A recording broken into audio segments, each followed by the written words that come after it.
Hey, this is Amanda Hammett, and this is the Millennial Rockstar podcast. Join us with this rock star, Caterina Malerba, where she shares with us why communication is key, especially when you're dealing with teams, and how leadership can actually use communication to build trust and loyalty among its millennial employees. Hey, this is Amanda Hammett. I am the Millennial Translator because I help companies attract, retain, and engage top millennial talent. And on today's episode of the Millennial Rockstar podcast, we have Caterina Malerba. Caterina, welcome to the show. Thank you. I'm so excited to be here. Thank you. Fantastic. So Caterina works for a super high-tech company that you have all heard of, I am totally sure. But Caterina, tell us a little bit about your role right now. Sure. So as you mentioned, I work for a large IT company as a project manager in the virtual sales. I support the Americas, which includes Canada, LATAM, and the US. I've been with this particular company for just over 3 years, and every day is a new challenge, and I'm so excited to be in virtual sales where it's the digital motion, a lot of millennials, and a lot of creative space to see, all great things that are coming out of it. That's awesome. That's awesome. I think that you're in a really, really interesting, cool, but fast moving space. It really is. Every day is something new and, new direction. It's just really cool to be close to that pulse. Very, very, very, very cool. So tell us a little bit about your career path. How did you get from where you are? Because how long have you been out of college? So university, I'm located in Canada, and where it's been, oh my gosh, is it approaching 20 years? Almost 20 years. You're aging me, but I'm so sorry. that's okay. So I started actually in the banking industry, doing account management, and I realized that I really loved, although I love the client interaction, I like the behind the scenes, putting projects together and moving things along. And it really, but that sales experience really did help me sort of see things, start to finish. From there, I just progressed into a services-based industry for a family-run business, which I got to really experience, different areas of a corporation that maybe you don't get to in a larger business. And I got to wear a lot of hats, and I really learned quite a bit there. I was there for 7 years, and you really just do learn the ins and outs of how a business runs. And that brought me to my current company. And I've been a project manager now for over 10 years, 3 years with the current one. And it's just been, I've had 3 roles in 3 years, and you bring the same skill set to it, but it's just a different way to approach things and different projects, and every day is a great day. That's for awesome. me anyway. That's awesome. That's awesome. So tell us a little bit about some of the stumbling blocks, because I would imagine that going from banking to this smaller family-run business to this huge juggernaut that you're with now, there have been probably some ups and downs. So can you give us some examples of some of the stumbling blocks you faced? For sure. So I never say no. That's sort of I don't say no to any opportunity, which, sometimes you get ahead of it, or you just don't have the skill set or the know-how, which I did in certain situations. So you really do, either fall flat on your face or you learn from it and it works. So those are the stumbling blocks, and kind of knowing when to say no or be like, can I find out more information? But I just always want to learn and always want to be involved in things. And I do feel that from those experiences is when I learn the most, is when, things didn't go right, and you'll never make that mistake again. Mm-hmm. So I look at it as, learning experiences, not really stumbling blocks, but right. My workload is high, but it's good. That's awesome. Yeah, I have I know your boss, as you know, and yes, he did have some. I actually saw him at an event yesterday when we were in Houston, and he had just praises for you, just about. Oh, thank you. You are just like go go go all the time. Yeah, And he's just to fangirl for a minute. I do work for Sylvain Tremblay and Young Kim, and they're both, there's fire drills. It feels like every other day, and we've got a few hours to complete it sometimes.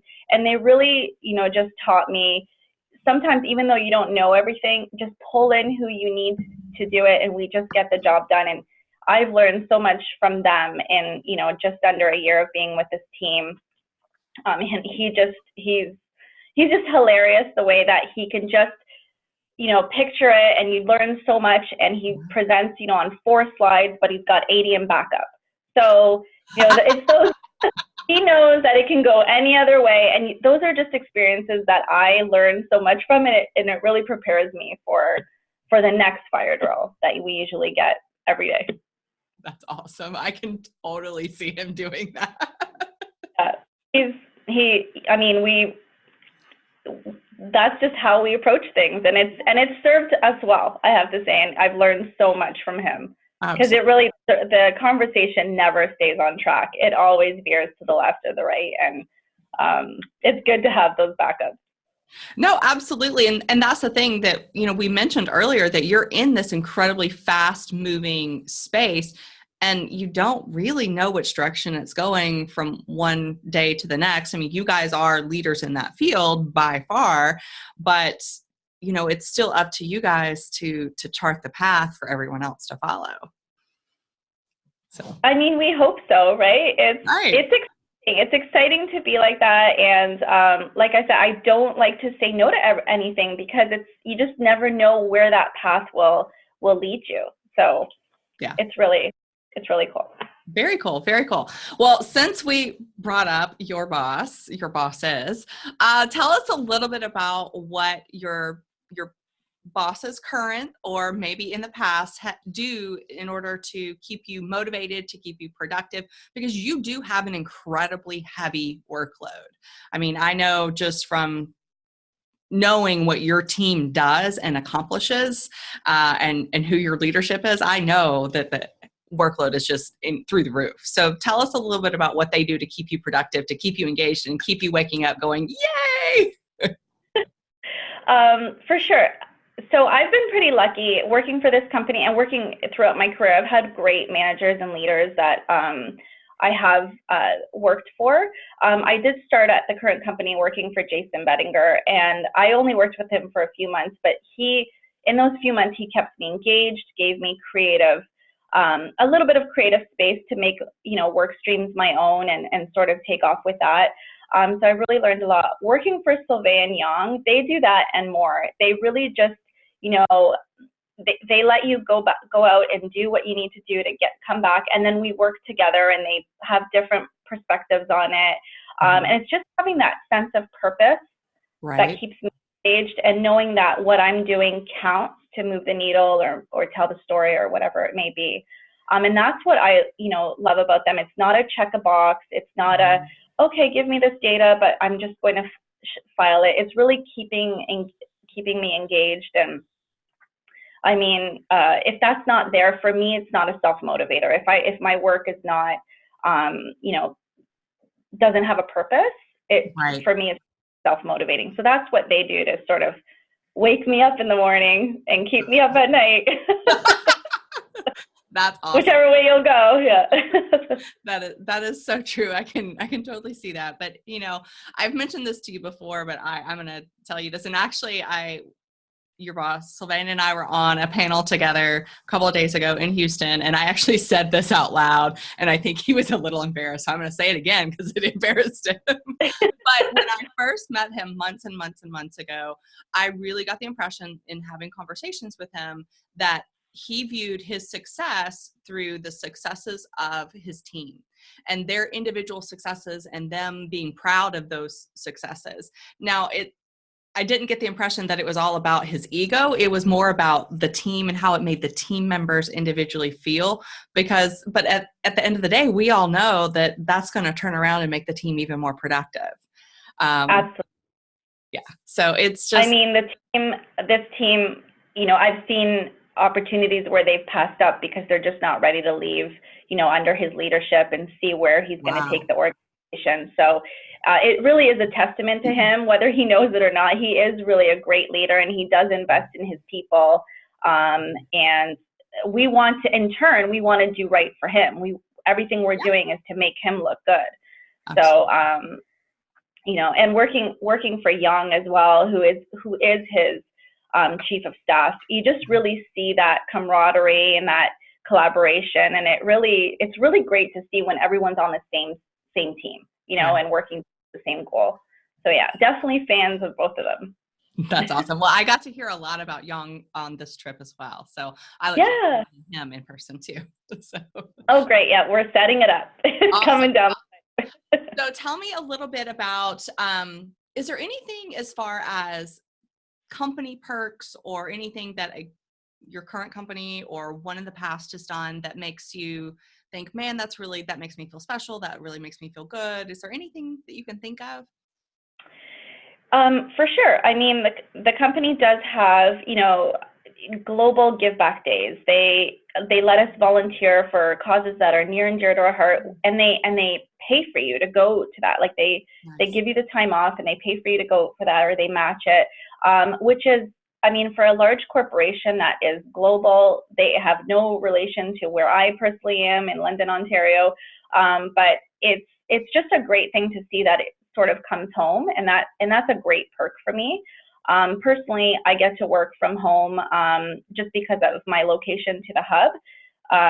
And that to me is really important just in the stage of my career, that I'm able to, you know, be home and get to pick up my kids, but also I'm working. So just to have that ability to do that and still do my job is like, for me, is loyalty right there. So you mentioned a few big buzzwords in the millennial world. You mentioned loyalty, which, you know, millennials are often not accused of not having. But you also mentioned, you didn't actually use the word, but you mentioned the ability for flexibility and some work-life balance. Absolutely. So, I mean, that is just, for me, that is amazing that you have that opportunity, but it's so important, especially as we've changed as a society to everybody's pretty much a dual working families these days, and you have kids, they have needs and wants. Yep. So. And it proves that you don't have to be seen in an office working the traditional 9 to 5 to be able to do, you know, your job. And I think that also has a lot to do with the trust that my team and my managers and leaders have in me, and that they know that I am not sitting here in front of a TV, you know, doing that, which that's what, you know, or going to the gym, that is the traditional mindset. But you really do, it's almost like you just make the most of the time that you can sit in front of the laptop, and you get things done. And then you're able to also have that family balance. So that's awesome. That's really balance good. I am still working on, admittedly. I would love to just sit here and do all the work, but we're getting there. Well, it's always a work in progress, I find. Yeah. There are times I'm still up at, you know, the late hours, but it's also a passion project for me. I love, you know, it really is. The loyalty comes from the engagement and from my leaders and from my team, and it doesn't feel like work for me. So. Awesome. So you actually mentioned a little something, I'd like to touch on it, and it's a little skew off of something, but you mentioned that they have trust in you. That they trust that you're doing what you're supposed to be doing. And obviously, you know, they can see what you're producing and things like that. But I feel like trust in a team is super important. And that's something I talk a lot about and spend a lot of time with people helping them to develop. But you guys have it. What do you think what do you think it is that has really helped that along for your entire team? Communication, absolutely.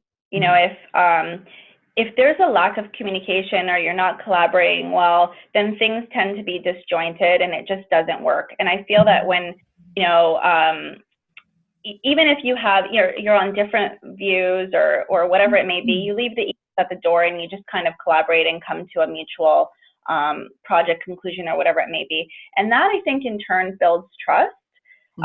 If you didn't have that, I have worked on, you know, project teams in the past where the communication level was low and things were just disjointed and it just didn't work. everyone is busy, but we really do need to only communicate.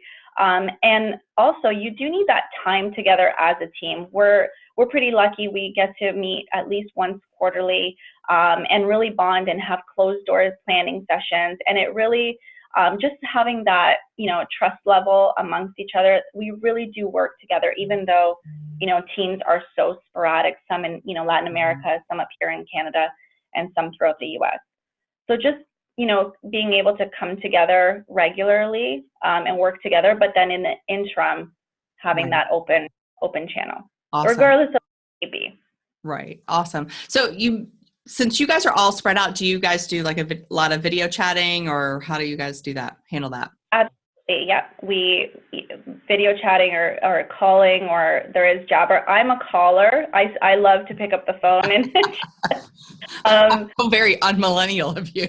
I know. I just, sometimes to type, I'm like, oh, just one more word. But I do love, that facial interaction. As soon as I call someone, it is on video, which is nice, just to be able to see that. And sometimes you just need that to go beyond, a written word, is to just have that, emotional connection that you can, communicate on things.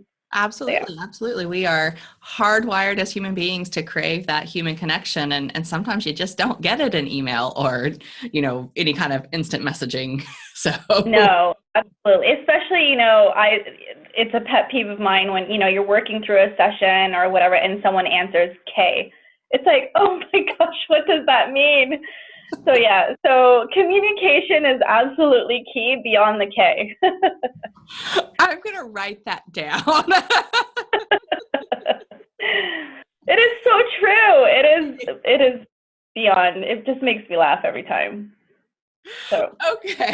So is there anything that is hilarious? Is there anything that you wish that companies knew about hiring younger employees? For sure. Definitely give them the benefit of the doubt. Let individuals prove what they're worth beyond, a stereotype. Give them the creative space to own a work stream. Don't make it so prescriptive. Definitely give general guidelines of what's expected, but let them own it. I feel that a lot of the times, people have different ways of approaching things, but when you're pigeonholed into just doing it one way, it really stifles you, and that's when you tend to lose top talent. At least that's what my experience has been. So definitely just give them a little bit of rope. Let them make things their own. Yeah. And you'd be surprised. I mean, I've been able to work on different projects with the same project but different teams, and it's the same milestones, and the way some people approach it, it's unbelievable. Like, it's just like, oh my gosh, that's really great. We get to the same outcome, just different ways, and it's really, really great to see. That's awesome. I so love that. Okay, perfect. Well, Thanks. This has been a fantastic discussion. Thank you, Caterina. Thank you so much. Thank you. Great. Is it possible for our audience, if they want to reach out to you on LinkedIn, would that be possible? Absolutely. Okay, perfect. Well, I will include the link to Caterina's LinkedIn profile in the show notes. But thank you so much for being on the show, Caterina, and thank you to our audience, and we will see you in the very next episode. Bye. Thanks, everyone. Thanks, Amanda. Thanks so much for joining us for this episode of the Millennial Rockstar podcast. If you are looking for even more information on millennials and some free resources, visit my website at amandahammett.com. The link is below. It's amandahammett.com. There you can download a free millennial employee engagement guide that will give you all kinds of tips and tricks on how to keep those millennials engaged on a day-to-day basis. Because we all know that millennials who are happy at work are more productive at work.